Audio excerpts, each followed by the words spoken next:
to scale it up, maybe if I get on an average, suppose 12 patients a day, 3 I do come across who have a history of diabetes. Okay. But is your treatment any different for diabetics in any particular way?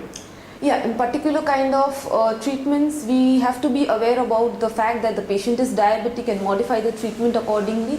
For example, if there is a tooth removal to be required for the patient, tooth extraction what we call. So if the patient is a known diabetic, we have to get the current levels of sugar to be tested across, and then accordingly, if it is within the controlled limit, then only proceed for the procedure firstly, and if we have to proceed, then we have to put it under an antibiotic coverage and only then do it. Because a diabetic patient is usually more susceptible to infections post any treatment compared to a non-diabetic person. So that is one thing we keep in mind always. If the patient is diabetic, that we have to be little different in this format, it could be. Two things, doctor, here. One thing is that what is the effect of uncontrolled sugar when it comes to going for oral treatment? Okay. Uncontrolled sugar means high blood glucose levels, and which could even lead to high glucose in the saliva. Saliva, which is an important lubricant, which is always there in your mouth. So high blood glucose and high salivary glucose leads to easy proliferation of oral bacteria. They can thrive more easily, multiply more easily, remain on your teeth for a longer time, and form plaque kind of thing, whitish film what you see across the teeth. Right. That is called plaque, and which is a bacteria, full of bacteria.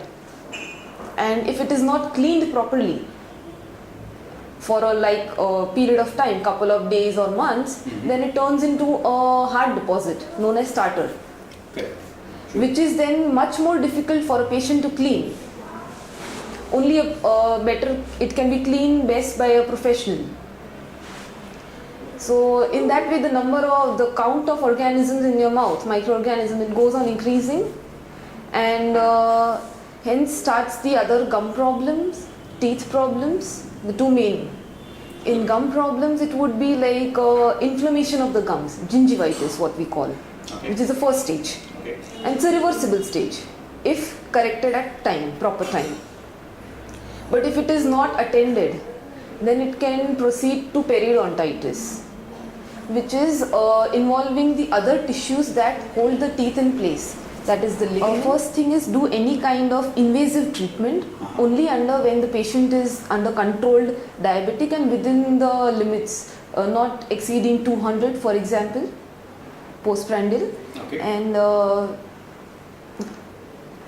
the patient, any invasive treatment should be done under antibiotic coverage so that the healing or there is no supra-infection on the ongoing treatment procedure. And see to it that the patient stringently follows the instructions of oral care. More better than otherwise a non-diabetic, if may not take that much measures, may go for it, may work for that person. But if the patient is diabetic, then we make sure that the patient follows all the oral care measures, like rinsing the mouth with mouthwash, medicated mouthwash, which further helps to decrease the microorganism count and improves and fastens the healing process. And brushing correctly and twice a day at least. Cleaning, rinsing of the mouth frequently so that there are no debris left out after eating. And these are basic measures. Flossing across the teeth. If they are comfortable, we would insist on flossing also. But flossing is a very alien concept in India, isn't it? Yeah, in the sense, once you are used to it, you will be able to do it nicely every day. Only thing, it has to be initiated definitely.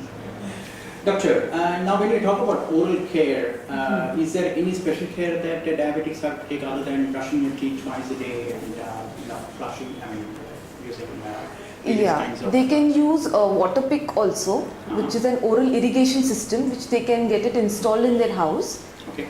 And only thing is it's little an added expenditure, definitely, but that may also improve the cleaning.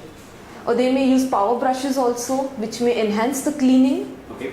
which otherwise due to less dexterity, sometimes patients don't brush well. Okay. If they are old, like 65, 70, and they have few teeth, maybe not all, but whatever the few teeth, because of the less dexterity, they may not brush properly. So you can help them with power brushes. Power brushes are usually electric brushes. Electric brushes, yes. Okay. And yeah, so that's how we can. And also, yeah, visiting a dentist at least twice in a year. That is very much recommended. Though you have any problem or you don't have any problem, but you should make a point to visit a dentist twice a year, every 6 monthly. So if anything new that is coming up should be detected to the earliest. Okay, okay. Doctor, now when it comes to teeth problems, can you just specify, first of all, what kind of problems can happen to teeth in diabetics? Okay. When we talk about teeth, I would like to talk about mouth in general, all of all, not only the teeth. Okay. Firstly, with the teeth, what happens is one very common thing found nowadays is xerostomia, what we call medical term, which means decreased saliva in the mouth, dryness of the mouth, which is commonly seen in type 2 diabetes more. Okay.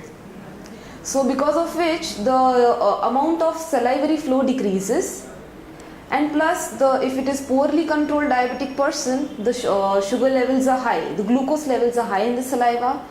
So both of these add on to increase the number and rate of decay, tooth decay. And as the tooth decay increases, the following sequel also starts up, like the pain in the tooth abscess, all those things. And if not attended, may have to be removed. The teeth may have to be removed. Oh, okay. It can go till that stage also. And then second thing is for the gums. Okay. The gums are the supporting structures of the teeth. They make sure that your teeth are in proper place, Right. in firm and proper place. Right. So when the gums start getting affected because of the plaque deposition, the tartar, they start getting inflamed. And inflammation is the process where products like cytokines and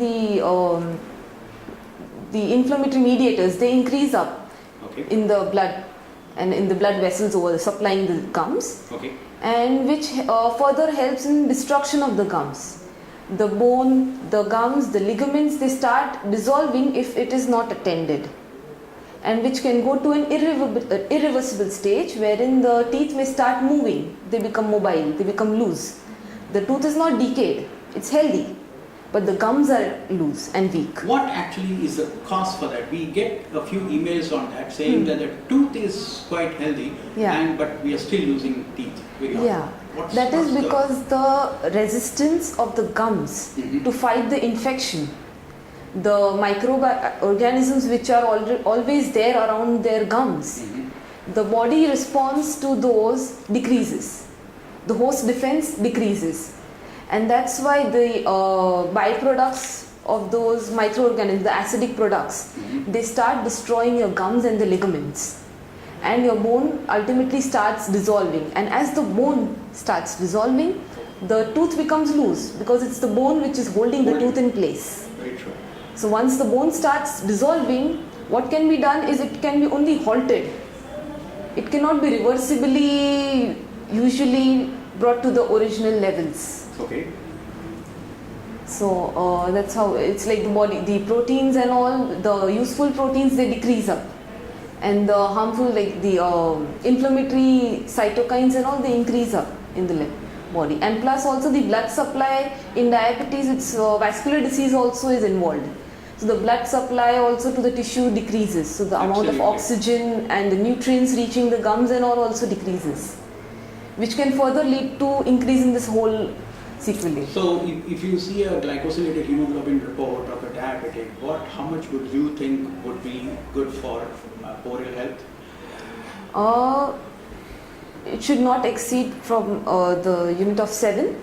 Nothing beyond 7 is not an advisable or a good thing to see across. So Anything 7 within would be 7, limit. within 7 is okay. Okay. Yes, with specifically uncontrolled diabetics. Controlled diabetics do not have much of the problems faced, Okay. but if the diabetes is uncontrolled or poorly controlled, Okay. then certain treatment options like implants, which are very new and latest for replacing the missing teeth, Yes. they may be questionable. The survival of those implants would be questionable, because if your natural teeth could not survive, it's an artificial thing that after all you're putting. So it needs double care, the more of the sugar control. So if it is like certain procedures like implants, we have to be a little cautious in putting it in uncontrolled or poorly controlled diabetic patients. Well controlled diabetic patients, they can be done for them.